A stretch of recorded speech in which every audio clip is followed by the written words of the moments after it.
I was actually outside letting my cat inside and kind of calling her, and I saw this large burst of light through the fence, and I could tell it was from kind of far away, but not too far, you know. And then suddenly, everything just went black. My porch light went off. It freaked me out, honestly. The light I had on in my garage went out as well. Everything just shut off and it freaked me out. But my phone, which is what I record on, is at about 50% battery life. So I figured I would utilize my laptop that is kind of gonna die soon, but I could use it as my light source. So if you don't mind this type of video, then just keep listening, and hopefully it will help you relax.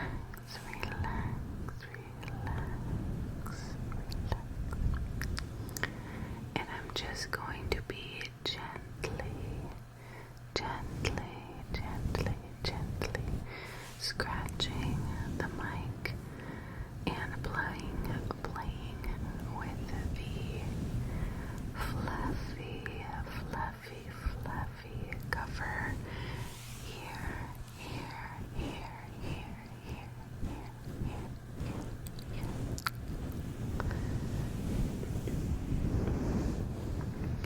So the case that I was going to film was the truly disturbing case of Sarah Stern.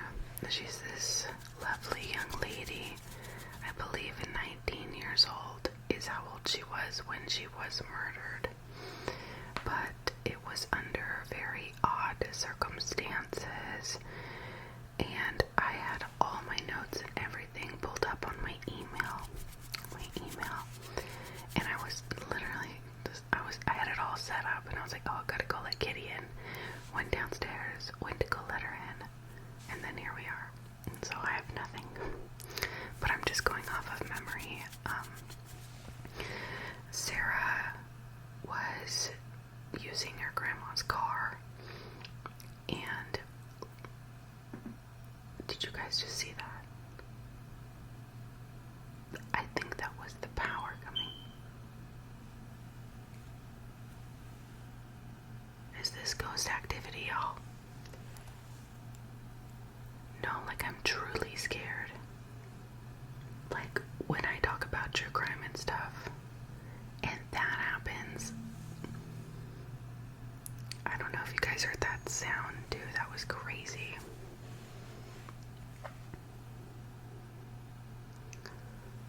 I literally have goosebumps. That freaked me out. So back to Sarah. She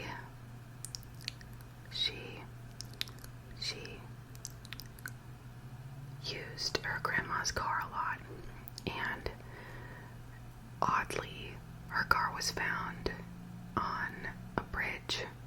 I can't remember right now what the bridge was, which specific bridge it was, but I know it was in New Jersey, on the Jersey Shore, and her car was just pulled up on the bridge.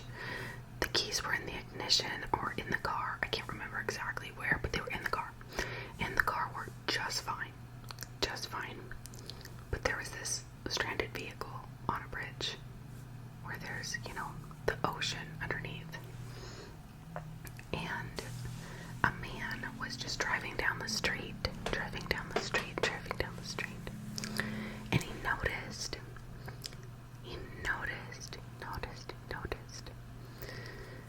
the car. So I just called it in.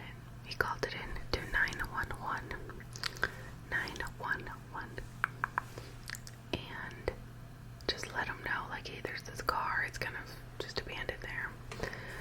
So police went out, figured out whose car it belonged to. It ended up being Sarah's grandma. I can't remember her name. I want to say Lillian, but I could be wrong. Anyway, she's 96. And they went to the house, and literally no one was there. So they started to freak out, and they somehow got hold of the last person that Sarah was with that day. And that was her old friend from school, Liam Makowitz. And Liam, I don't know, from the get-go, he seemed sketchy to me. I just got real bad vibes from him. Just like everything I would see is like real bad vibes. But he just seemed like very like chill as a cucumber. When the cops came in, he was like, "Yes, officer, come on in," kind of thing. And they talked to him just to see kind of where she could be and what her mindset was. And then later on, they decided to bring him in for questioning. And he kind of seemed a little weird when they were just talking to him, like out on the street at one point. They were talking to him outside on one video I saw. And Liam said that, you know, he made it seem like they were really good friends or something. He said that they were close and they had known each other since first grade.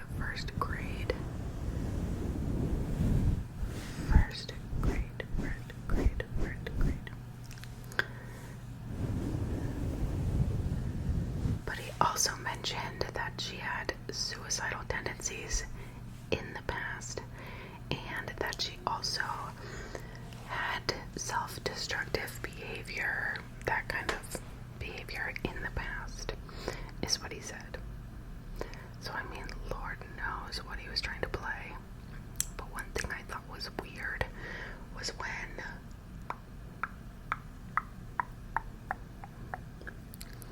they brought him in for questioning. He said, like on the video you could see him talking to the detectives, and he said,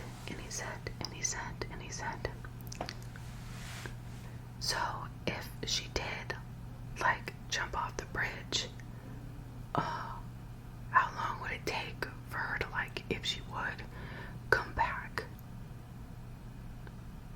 I don't know, to me that was just very, very odd.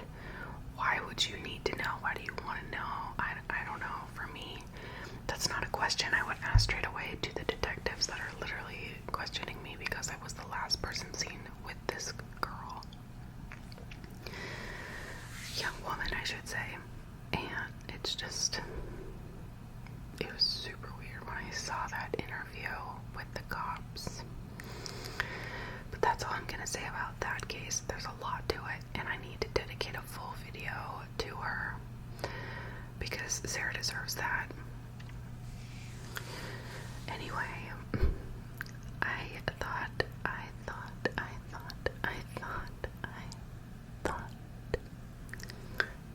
that I could still film something, because I do have this time to myself, and it's quiet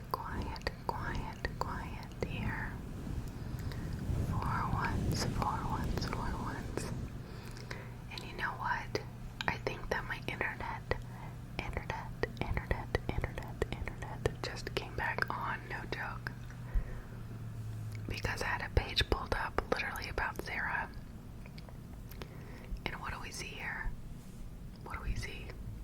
It's loaded. But this case is super tragic, Sarah Stern's case. But thank God that she got a good outcome and that she did get justice. So if you're someone who doesn't like the unknown feeling or thoughts that may keep you up at night when you're literally trying to do the opposite, but if you're someone who doesn't like unsolved cases and just feels for the family having lost a loved one and still not knowing where they are, this one has closure. So I did just, I don't know, kind of wanted to mention that.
gosh, do it. I can't wait. I suck.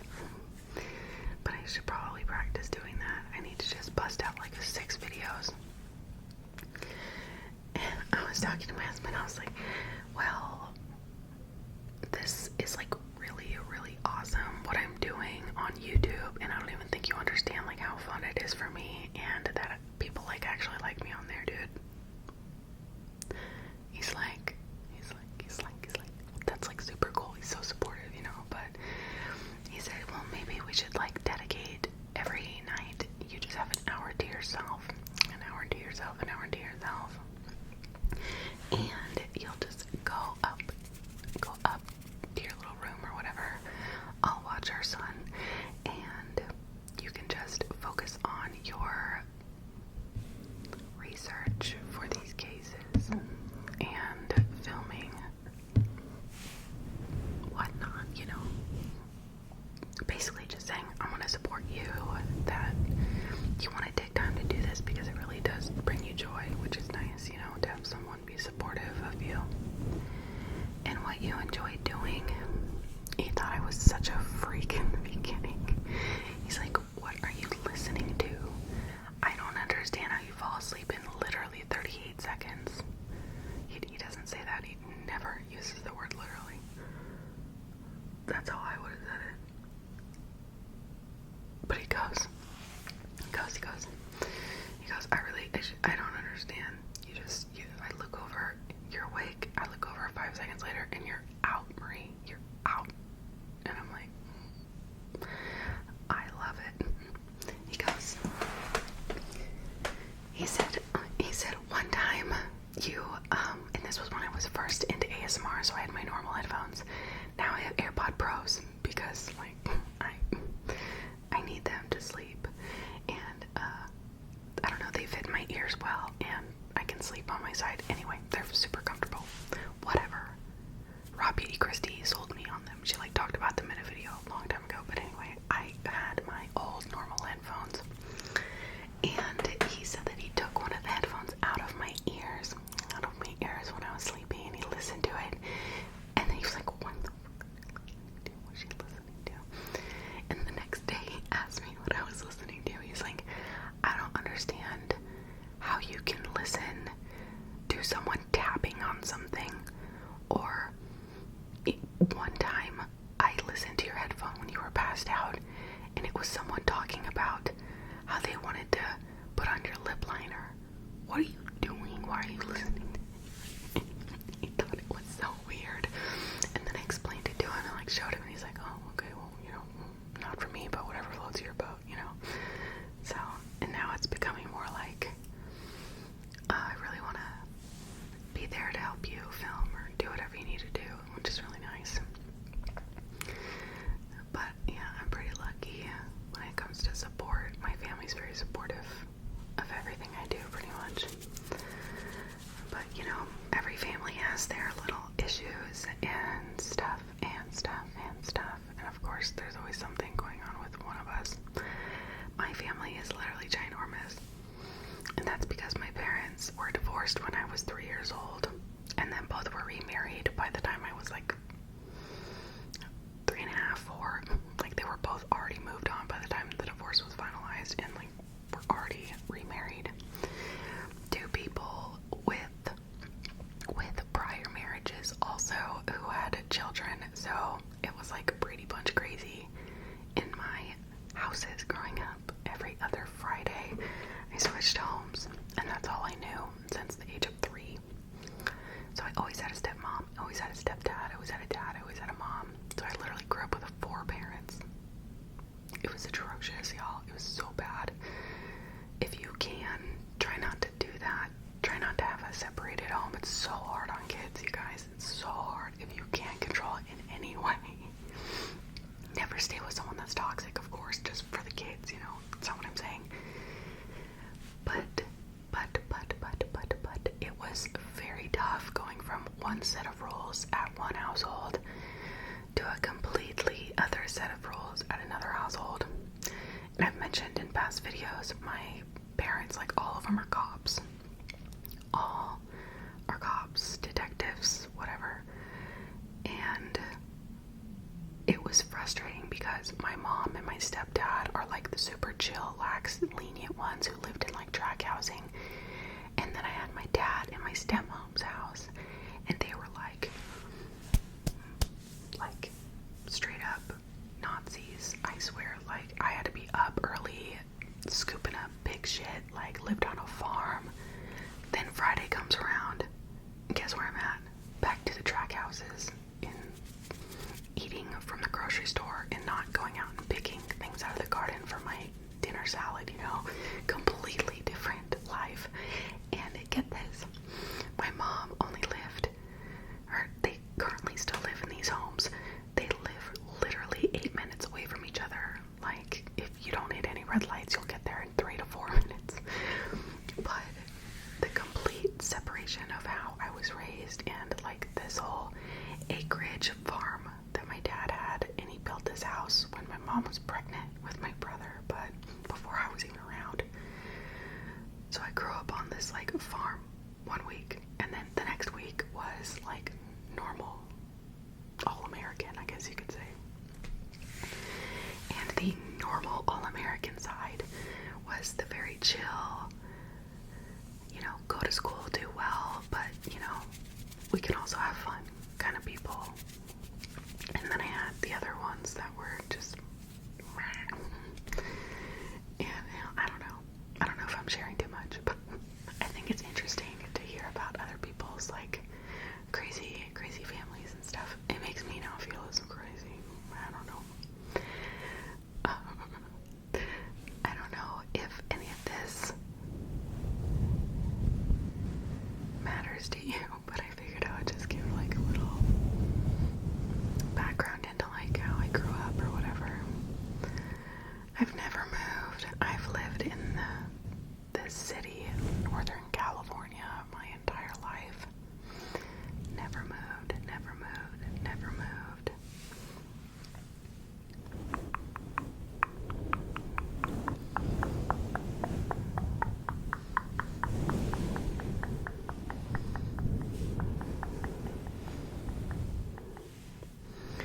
I've done a fair bit of traveling within the state, a little bit of traveling throughout the United States, and the only other country I've been to is Mexico.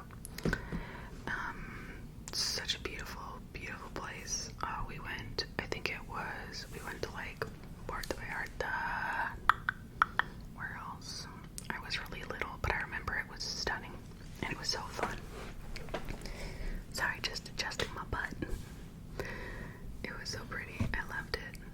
I met this cute little Mexican boy when I was there, and he went up to my dad, and he presented a rose, and he said, "May I give this to her? May I keep her here forever as my love?" I kid you the fuck not. It actually happened. It was so funny. Oh my god. I was like, Dad, who is this boy presenting it, you know, professing his love to me? I don't even know who he is. But we were all on this like bus ride, and somehow this boy got a hold of a goddamn rose and presented it to my father and asked for my goddamn hand in marriage. It was literally hilarious. I think I was like 7 to 12 years old, somewhere in there. I went to Mexico like 3 or 4 different times, and I can't remember which time it was that happened, but I remember that was like literally the funniest thing. Not at the time, but now as an adult, it's hilarious to me. Hilarious to me. I like truly wonder sometimes why the power goes out for like a good hour. It like truly doesn't make sense to me. I don't know. Today I was thinking about how many goddamn subscriptions I have. Like, I pay for so many subscriptions to things. I truly started to think about it. I was like, there's a good 9 subscriptions that I have. Tell me, is that a lot for you? Or is it just me? Just me. I was like, dang, like at least 5 of these are like $16. And I'm just like throwing money like I have a bunch of it or something.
guys think. So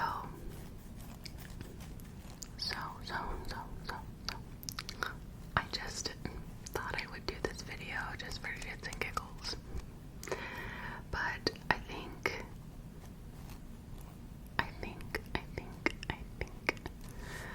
I am going to shut the camera down.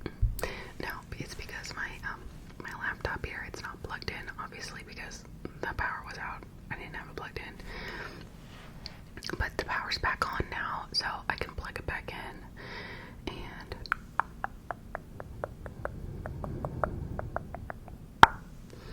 I can go ahead and plug it back in and then like film another video. So I think I'll start doing that process now. And I apologize, there's no like nice background or anything. It's kind of shitty lighting. But if you found this video relaxing, then go ahead and subscribe,